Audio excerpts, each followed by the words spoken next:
Но вообще, конечно, осознанность, это сразу понятно, что это некое состояние психики. Можно еще сказать, что это сконцентрированное состояние психики. Определенным образом.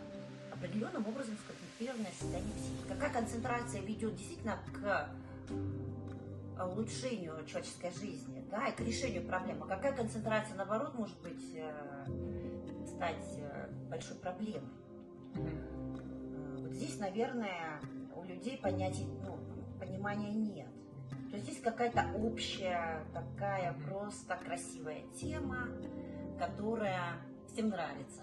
И всем хотелось бы что-то в этом духе к себе применить.